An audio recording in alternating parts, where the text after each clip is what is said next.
আল্লাহ বলেন, রে গোলাম, আমি এত আদর করে তোরে বানাইছি, আমি আল্লাহ চাই না তুই জাহান্নামের আগুনে জ্বলবি। আমি আল্লাহ দরজা খুলে রাখছি, তওবা কর। এত অন্যায় করার পর আমি রাগ করিয়া পানি বন্ধ করি নাই, খানাও বন্ধ করি নাই।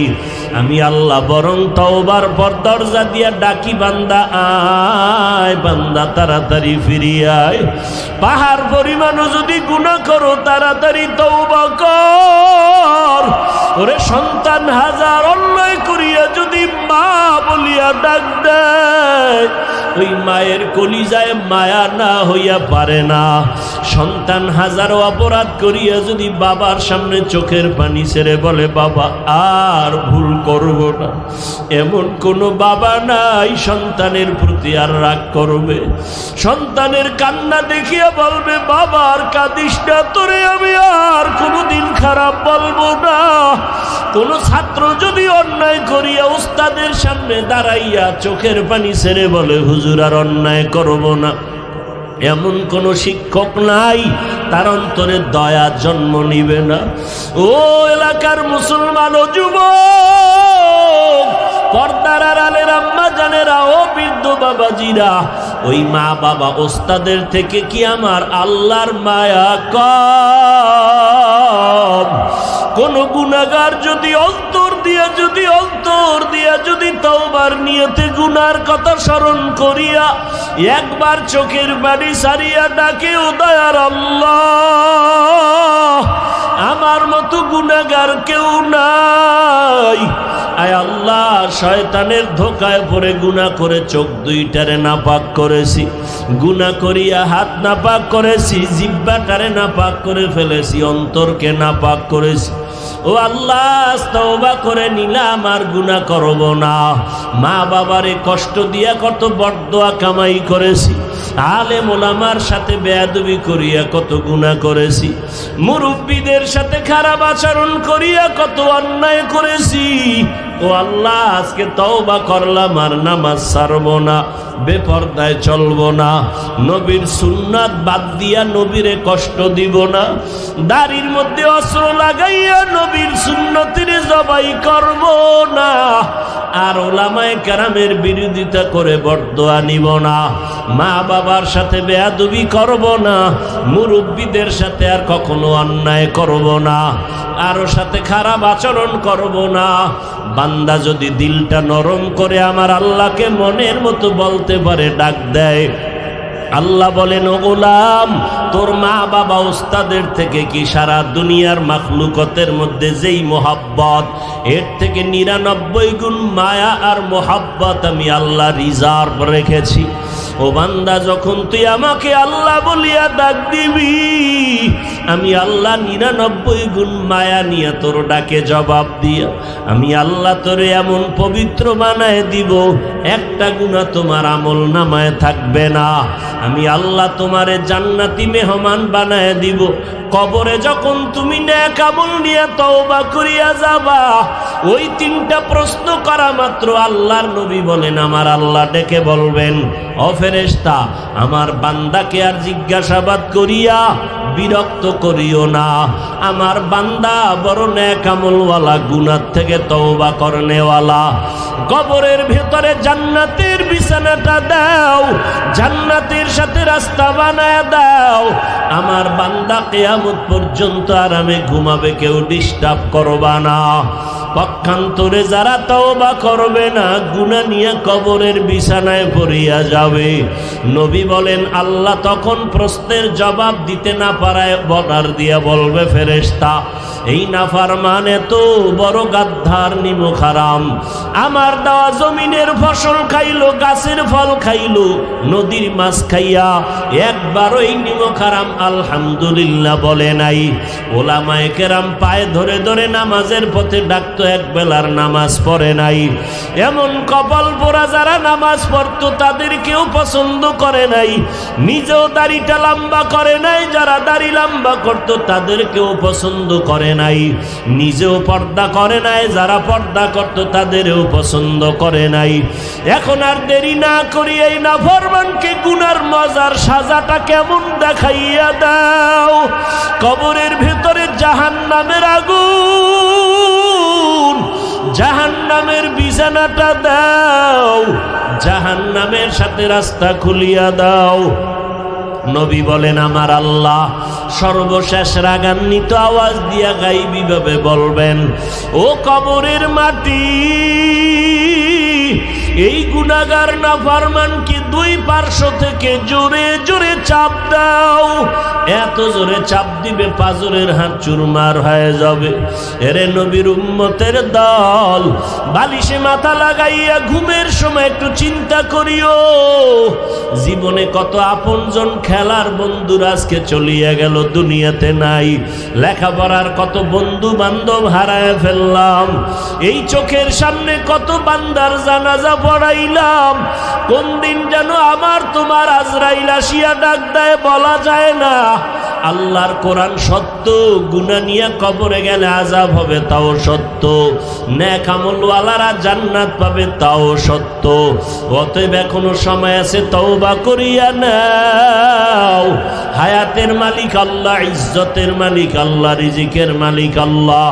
মরিয়া গেলে যাব, নামাজ ছাড়বো না, দাড়ি কাটবো না, বেপরদায় চলবো না, মা বাবারে কষ্ট দিব না, গুনাহের কাছেও যাব না, নবীর তরিকার বাহিরে চলবো না, মা বাবার দোয়া নিয়ে চলবো, উলামায়ে কেরামের পরামর্শ নিয়ে সুন্নতের আমল করব।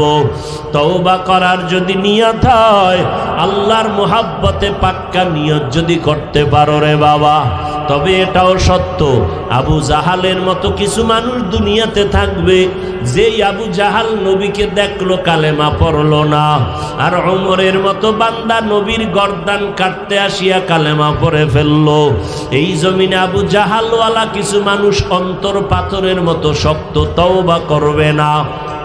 আর এক দল বান্দা আছে পাগলের মতো হয়ে যাবে, তওবা করে কান্নাকাটি করবে আর বলবে আল্লাহ তুমি মাফ করিয়া দাও, জীবনে অন্যায় করেছি আর কোনোদিন অন্যায় করব না। যালিকাল কিতাবু লা রাইবা ফিহি, এটা এমন একটা কিতাব কোরআন যার মধ্যে কোনো ভুল নাই, সন্দেহের অবকাশ নাই। এমন একটা কিতাব আল্লাহ দান করলেন, আজও পর্যন্ত একটা ভুল কেউ বের করতে পারলো?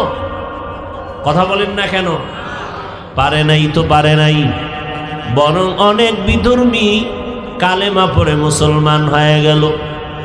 ভারতের সন্তান শিব শক্তি স্বরূপজি অক্সফোর্ড বিশ্ববিদ্যালয় থেকে ডিগ্রি অর্জন করলো, সম্মানের অভাব নাই, সম্পদের অভাব নাই, এরপরেও আল্লাহ পাক রব্বুল আলামিন মেধার ভিতরে এমন একটা নাড়াচাড়া দিয়ে দিলেন, চিন্তায় পড়ে গেল বহু ভাষার ডিগ্রি নিলাম, আরবি, ইংলিশ, উর্দু, হিন্দি, এবার বিভিন্ন ভাষার ধর্মের কিতাবগুলো রিসার্চ করা শুরু করলো।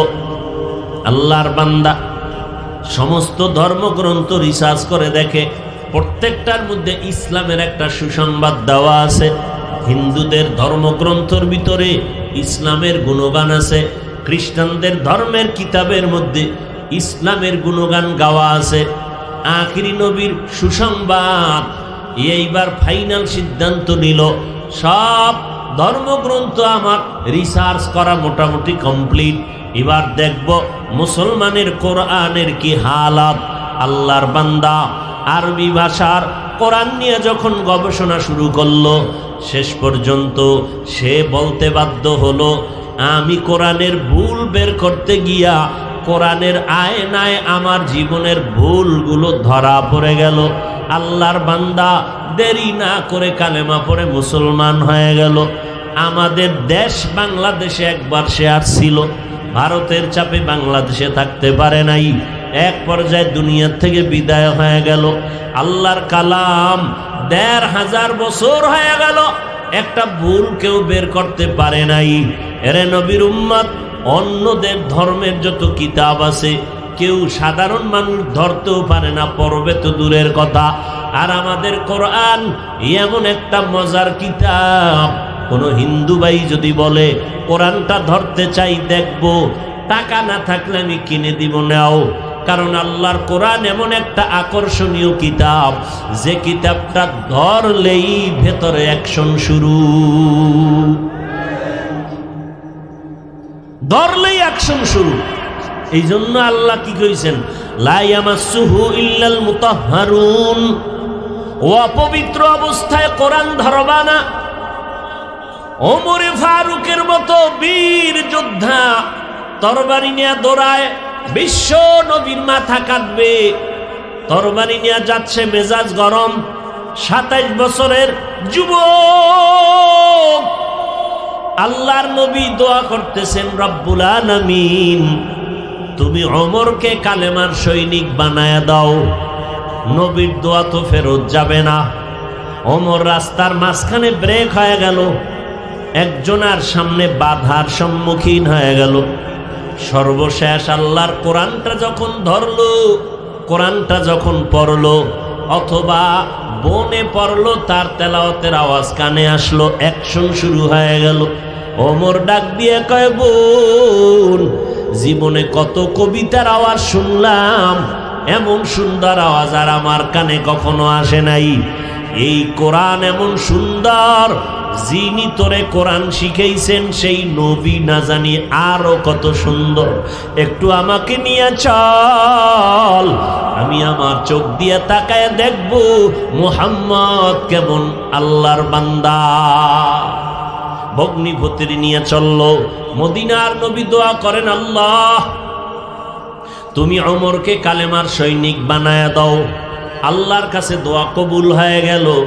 ওমর তরবারে টিনিয়া নবীর দরবারে পাহারাদার সাহাবী ডাক দিয়া কয়, নবী ইসলামের বড় দুশ্মন আসছে, বলেন এখনই আমরা অ্যাকশন নেই।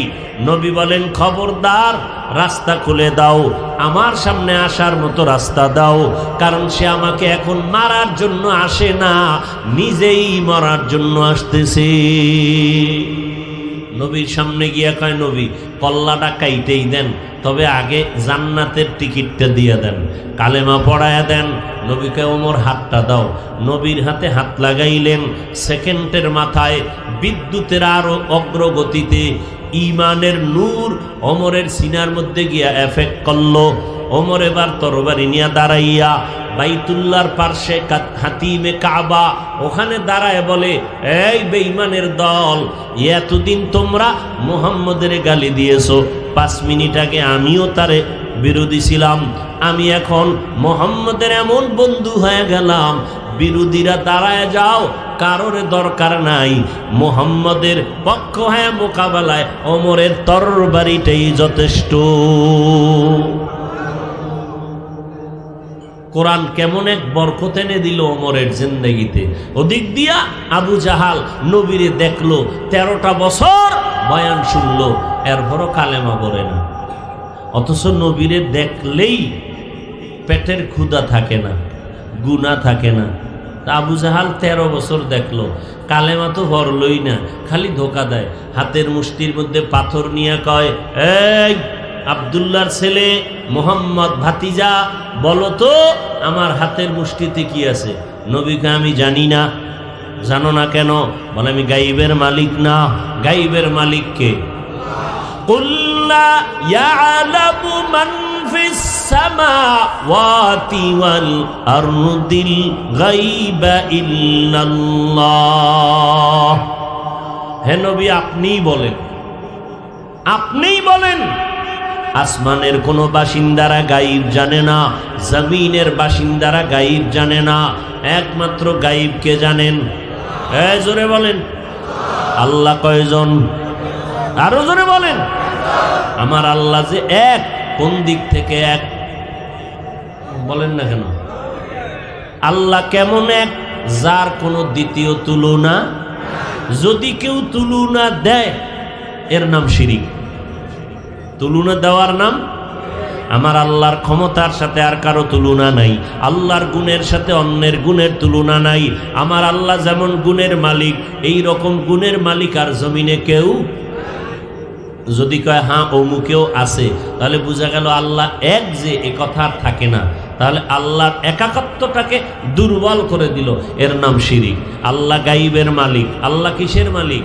গাইবের মালিক। এটা একক আল্লাহর পাওয়ার, এখানে আর একজনকে ঢুকাইলেই আল্লাহর পাওয়ারটা দুর্বল হয়ে যাবে, এর নাম হবে শিরিক।